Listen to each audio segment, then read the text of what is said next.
Sim, qualquer tipo e tamanho de empresa. E um dos grandes problemas é que nem sempre elas sabem que elas precisam disso. E elas vão procurar muitas outras coisas que não seja metodologia. Ela vai procurar PMP, ela vai procurar MBA, ela vai procurar curso, ela vai procurar ferramenta, vai procurar software, ela vai procurar uma série de coisas que, ok, ela precisa, mas o que ela mais precisa para gerenciar projetos é justamente um método. Ela precisa ter mapeado os seus processos.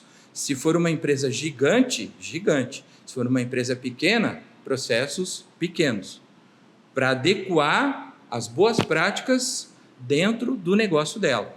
Só assim você vai ter 100% de aderência a esses processos de negócio, seja pequeno, seja médio, seja grande. E o que isso daí vai trazer de benefício? Os benefícios principais é justamente a eficiência. A gente percebe que aqueles que não implantam, eles trazem uma ineficiência que pode ser medida em valor. Esse valor pode ser dinheiro, pode ser custo, né? Pode ser tempo, pode ser risco, pode ser turnover de pessoas que estão ali trabalhando, não estão felizes e vão embora, porque a coisa é muito bagunçada. Então, tem diversos indicadores, né, que você, através de valor, pode medir do que está acontecendo dentro dessa empresa. Sim.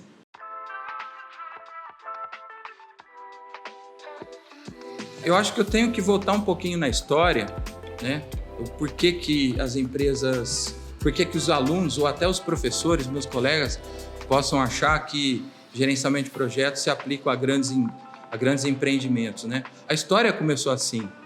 A história nos trouxe mostras de que gerenciar projetos, megaprojetos, é muito importante porque os resultados eram muito expressivos, né? Agora, se eu tenho um pequeno negócio e eu vivo de vender projetos para os outros, e eu vejo aquele exemplo, falo, será que isso daí é para mim? Né? E eu posso garantir para você que isso daí realmente acontece, porque o principal termômetro para mim são os meus próprios alunos. Vou contar para você rapidamente um caso que aconteceu na cidade de Natal, há 2014, 2013 mais ou menos. Era uma empresa familiar, que ela era do avô, que passou para o pai, e o pai já estava preparando o filho para assumir esse negócio. E era uma empresa pequena que vive de fazer projetos para os outros. Entretanto, ele tinha tido aula com vários colegas que vêm de grandes companhias. Eu, por exemplo, vim da Promon, uma grande companhia, mega projetos, né? E que é ensinado que, está aqui um exemplo, né? Estou lançando um foguete, estou fazendo um novo computador, estou aqui perfurando um novo poço de petróleo. E na última aula do curso ele levantou a mão e perguntou, eu nunca mais vou esquecer desse dia porque foi marcante para mim. Ele falou, professor, todos os seus colegas, né, mostraram para nós exemplos mega que eu não tive coragem de fazer a pergunta adequada, mas eu estou me sentindo um pouco mais aberto aqui com você, tomei coragem e vou fazer. Aqui em Natal, nós não temos base de lançamento de foguete, nós não temos base da Hewlett-Packard, da HP, nós não temos grandes companhias como, por exemplo, a IBM, né? Mas a gente tem empresas aqui, né? Será que daria para eu implantar tudo isso que você está explicando aí dentro da nossa empresa? Aí eu fiz a pergunta para ele, qual que é a sua empresa? Ele falou, a empresa da minha família. E aí eu perguntei, e qual que é a empresa da sua família? Ele falou, nós temos uma marcenaria. E eu percebi que ele estava assim, reticente, né, estava até um pouco envergonhado de fazer, porque ele achava que a empresa era muito pequena, dentre os grandes exemplos que os meus colegas tinham dado, né, anteriormente a essa aula.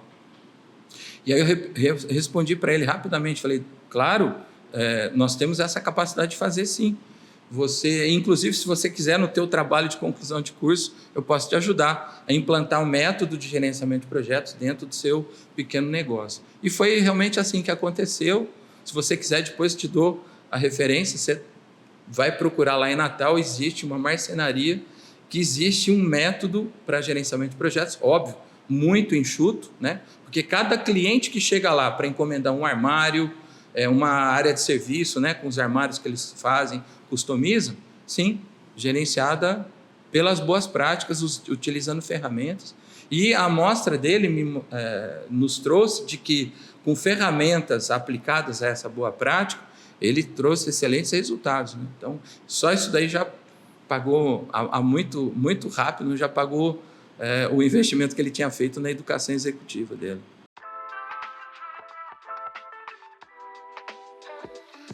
Não tem como eu chegar para você e falar que, olha, o meu método serve para você. Não tem como alguém chegar para você e falar assim, ele não conhece o teu negócio, né? Ah, mas ele trabalhou 20 anos no negócio, ele pode te ajudar. Ok.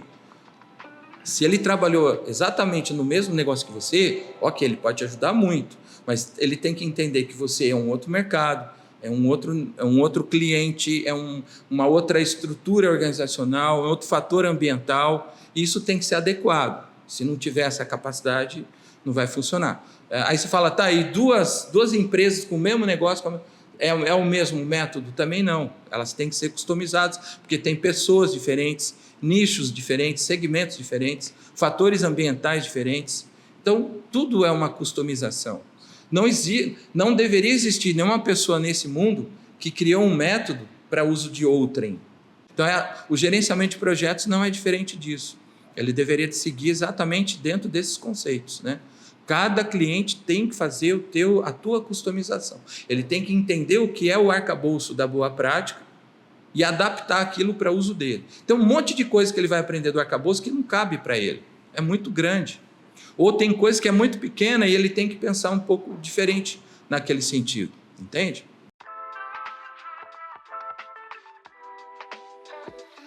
Se ela for fazer isso sozinha, ela precisaria escolher uma pessoa lá de dentro que teria algumas habilidades mínimas, né? Que fosse uma pessoa organizada, que fosse uma pessoa humanizada, eu acho isso muito importante, né? Que saiba lidar com pessoas, que tenha um trato, né, para lidar com pessoas. Então, assim, e que entenda do negócio. Que entenda do negócio, que seja humanizada e que seja organizada.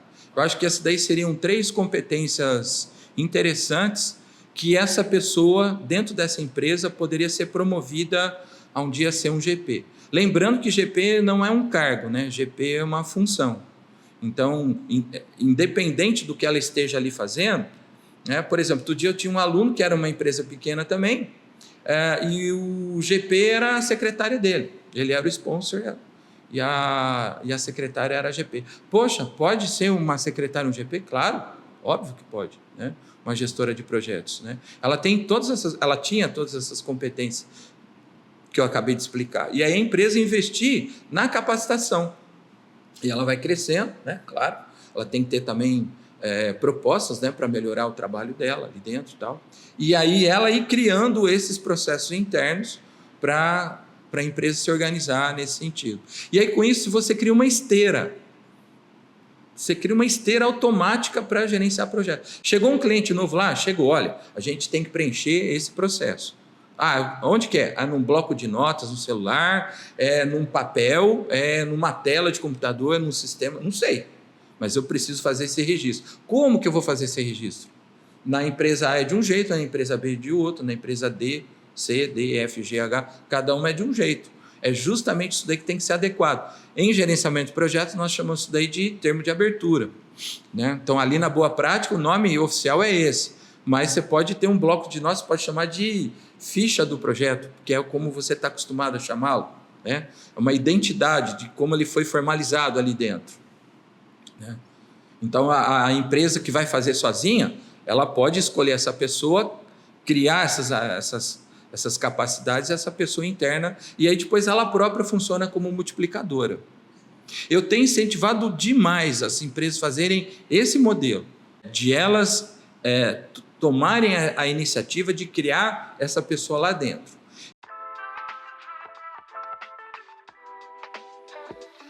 A solução externa é quando você é uma empresa muito grande, você quer implantar gerenciamento de projetos o mais rápido possível, você comprou uma tecnologia, uma solução, uma base gigante de fora, vai chegar e você precisa garantir resultado. Aí, pô, você tem que trazer uma empresa de consultoria grande, né? Com um sistema já funcionando, com a equipe dela, né? O problema que eu vejo nesse modelo é quando essa empresa sai, quando acaba o projeto e ela tem esse resultado, qualquer que seja, ou bem sucedido ou mal, ela sai. E aí, todo aquele trabalho que poderia ter sido internalizado vai embora junto com a empresa.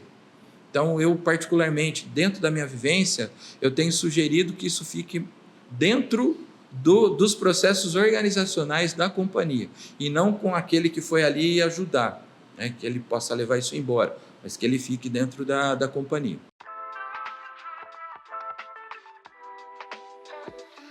Aí, então, você fala, pô, e as grandes consultorias, né? Como que faria isso? É um modelo diferente, é muito mais rápido fazer isso, tá? É muito mais caro e, como um CEO uma vez me disse, né? É importante fazer a conta. Eu não sei qual que é o melhor modelo, vamos fazer a conta. A conta que ele quis dizer é o seguinte, qual é o mais viável para ter o resultado que a minha companhia hoje está buscando? Então, as grandes companhias de consultoria funcionam? Claro que funcionam. Todas elas são ultra competentes, né? Mas a grande maioria não forma o profissional de dentro do cliente dele para ser esse gestor de projeto e para dar continuidade nesse trabalho. Quando ele sai, ele se retira, ele leva todo esse know-how, todo esse knowledge management junto com ele. Ele não deixa ali enraizado, né, para criar. Então, né, tem que fazer as contas aí. Dentro da minha filosofia, eu nunca me senti à vontade de entrar, gerenciar um projeto e ir embora sem treinar, sem capacitar, sem deixar raízes para ninguém. Eu acho que o modelo ideal deveria ser esse, é a minha opinião.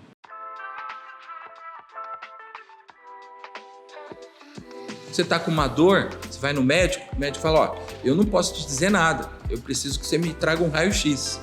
Então, você vai fazer o raio-x, você traz o raio-x, o médico, a partir daquele raio-x, ele te dá, olha, você tem que tomar esse remédio, você tem que fazer isso, você tem que praticar esse exercício, você tem que mudar esse teu hábito alimentar, ou seja, ele vai te dar uma receita do que você tem que fazer em função daquele diagnóstico.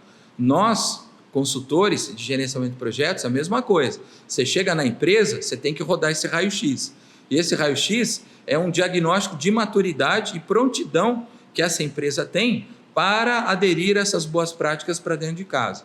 Baseado nesse diagnóstico, você tem receitas, né? Uma receita de bolo para seguir para cá, seguir para lá, seguir para cá, baseado no que ela quer, né? No que ela quer implementar. Então, a primeira coisa que eu recomendo é um diagnóstico de avaliação da maturidade e prontidão para a gerência de portfólios, programas e projetos. E baseado no resultado dele, você dá a receita de como é que aqueles problemas serão tratados.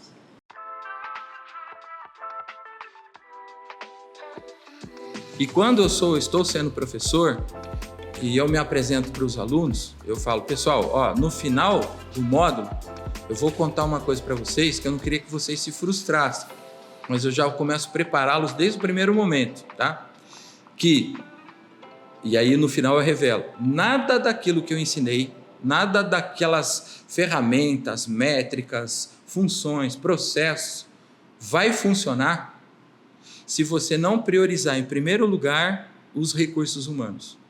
Se você não tiver a tua metodologia associado à parte de humanização, de você saber tratar, saber lidar e saber promover pessoas dentro desse entremeio, que a maior parte de GPs não sabem fazer, porque não tem esse treinamento adequado. Quando você vai fazer uma certificação, você se treina nessas ferramentas e você passa na prova. Aí você mostra para o mercado te contrata. E aí você vai lá, você não sabe lidar com pessoas, quando você vai cobrar estimativas que você planejou, você não tem trato para lidar com elas, você não tem uma liderança transformacional, você não tem aspectos que façam as pessoas reconhecer você como verdadeiro líder e que sinta orgulho de ter você ali naquele projeto. Se você é um GP e que não tem essa capacidade, você pode ter certeza que a maior parte dos seus projetos irão falhar. E aí eu digo que nada daquilo que eles aprenderam comigo vai dar certo. Rasga minha aula fora se você não priorizar as pessoas em primeiro lugar. Então, em primeiro lugar, as pessoas, em segundo, as ferramentas. Esse é um outro grande erro que as companhias fazem, de achar que porque comprou um software, porque comprou uma ferramenta e agora vai implementar, agora eu tenho um monte de gerente de projeto aqui dentro. E isso é um ledo engano que muitas pessoas cometem. E isso daí traz um grande insucesso e, consequentemente, frustração.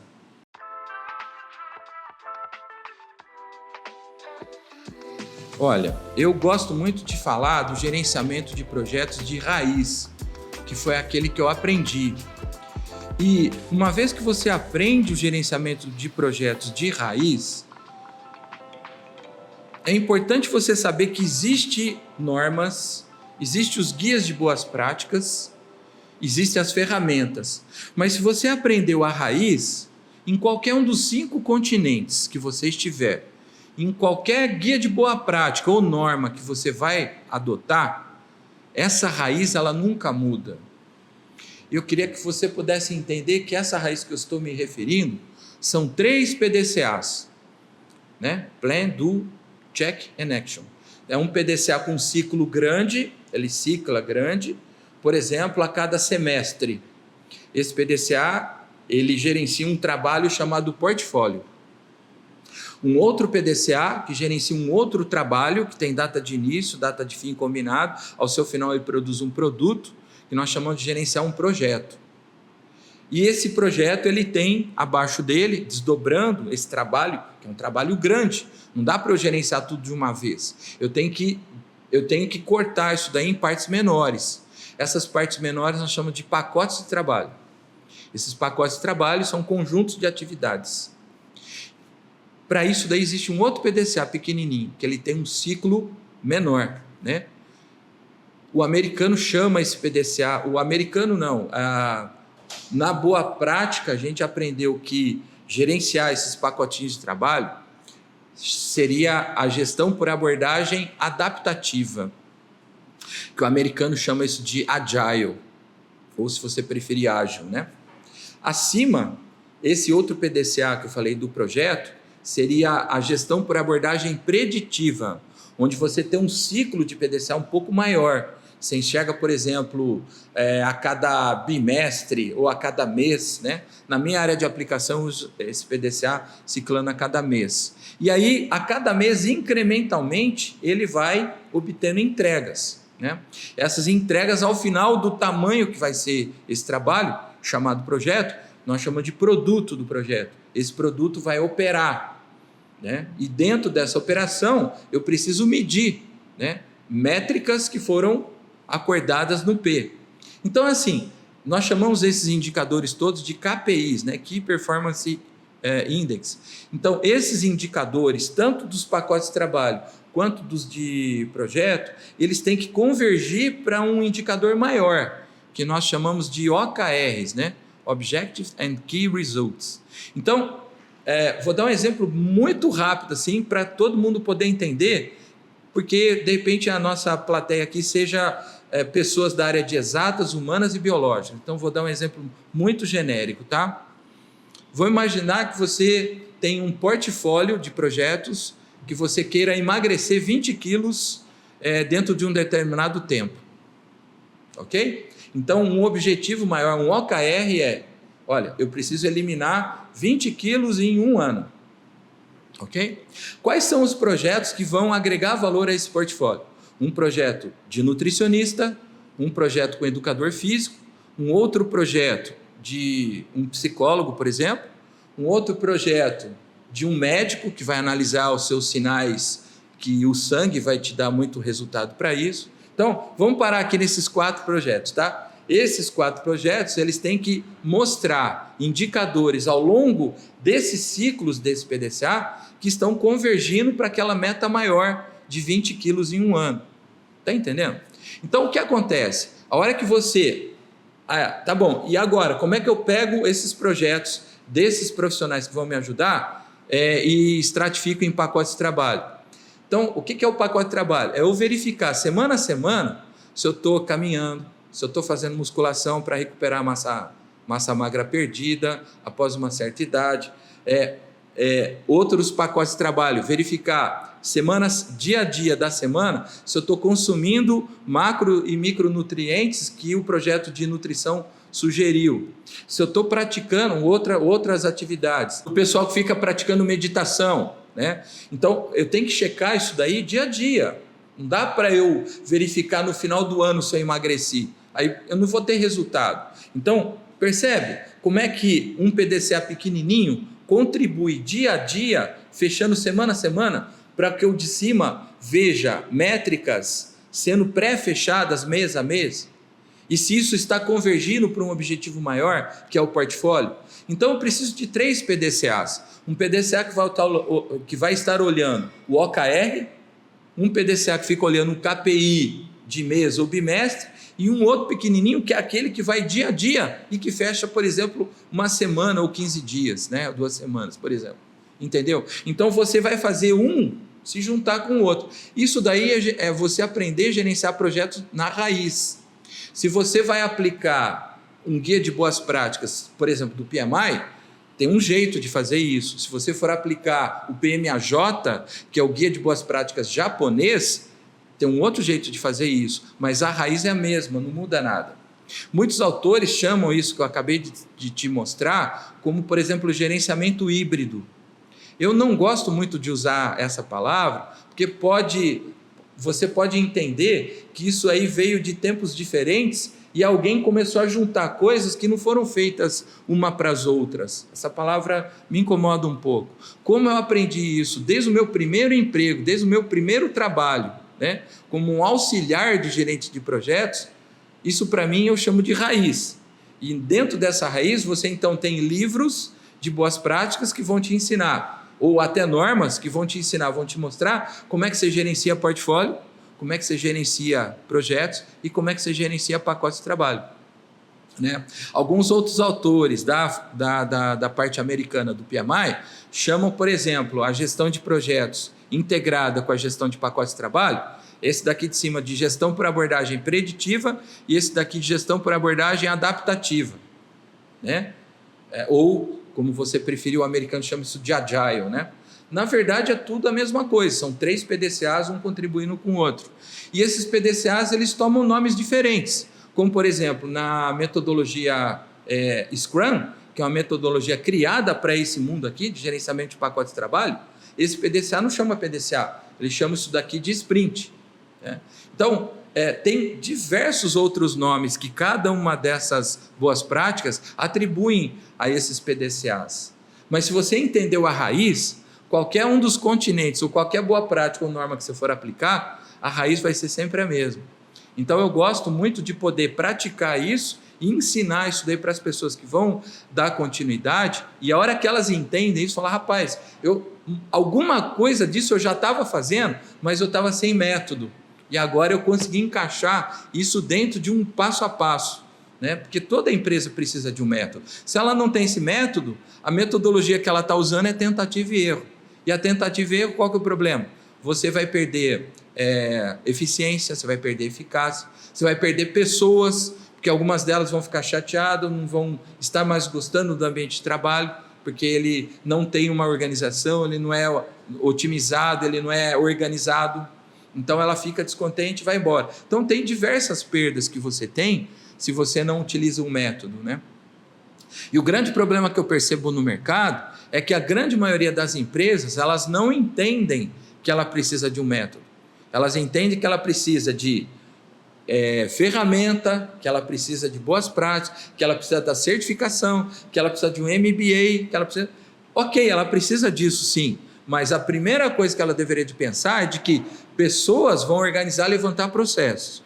Processos vão organizar para montar, para criar uma organização, né, dentro da empresa. E o método é o sequenciamento disso, né, que você precisaria organizar para você poder ter repetibilidade. Às vezes eu brinco, né, eu chamo isso aí de você montar uma esteira de gerenciar projeto. A partir da hora que o cliente aparece ou de eu estar captando um novo negócio, como é que eu vou colocar isso daí dentro dessa esteira, para essa esteira começar a gerar valor? E que valor é esse? Não sei. Às vezes esse valor é tempo, às vezes esse valor é custo, é um valor monetário esperado, dinheiro, é uma qualidade, é um ganho que eu vou ter num turnover que antes eu perdia. Então, cada caso é um caso, e você deveria de gerenciar isso daí também com boas práticas.